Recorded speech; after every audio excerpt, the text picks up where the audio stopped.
Okay, we're ready to go. We've got our hoop set up, which I've shown you in a previous video. I've got a needle with 3 strands of embroidery thread, tied a knot in the end and trimmed the excess.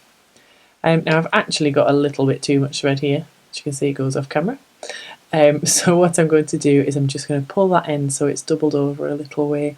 If it's unmanageable, then you could always just trim it. I'm using linen here, which does have a few little blemishes. That just happens naturally in the fabric. You can see it's got a nice weave for stitching. And this is my practice hoop, so I'm going to teach you all the stitches on here. So let's get started with our straight stitch.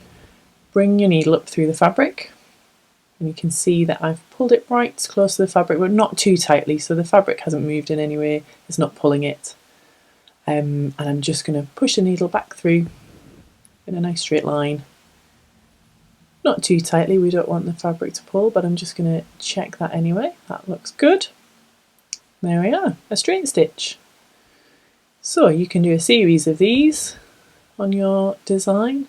I'm stitching freehand here, but if you want to draw something on with an air erasable pen first, then that's absolutely fine. The back looks like that, nice and neat, not pulling it. But don't worry about the back of yours, no one's going to see it.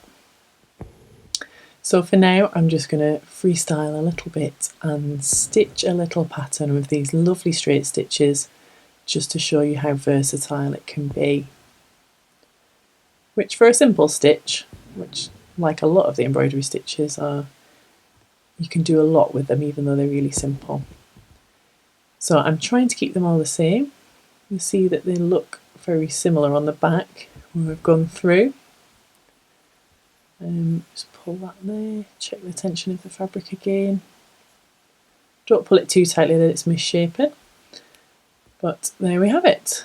There's our straight stitches. Okay, so what I'm going to do now is I'm just going to carry on a little bit. I'll do a slightly longer one first, just to give you a little idea of something that you could do with them. Straight stitches would be great on a little border, so what I'm going to do is do a long stitch followed by a short stitch, then back to long again, so that alternate lengths make a really nice pattern. As I've said, if you want to have a go at this and you don't feel confident in freestyling, just draw something on.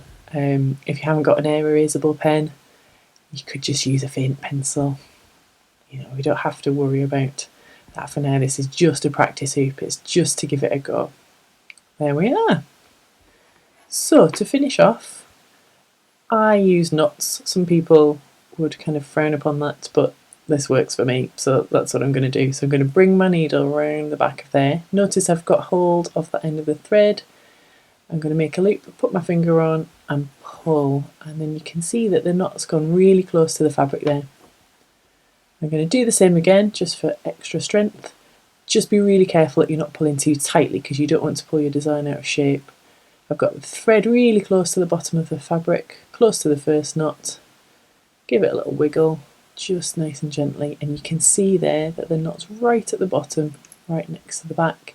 I haven't misshapen the fabric or any of my stitching because I've been really careful not to pull it too tightly. Let's get that out of the way. Trim the excess. You don't want loads dangling at the back. And there we go, beautiful straight stitches.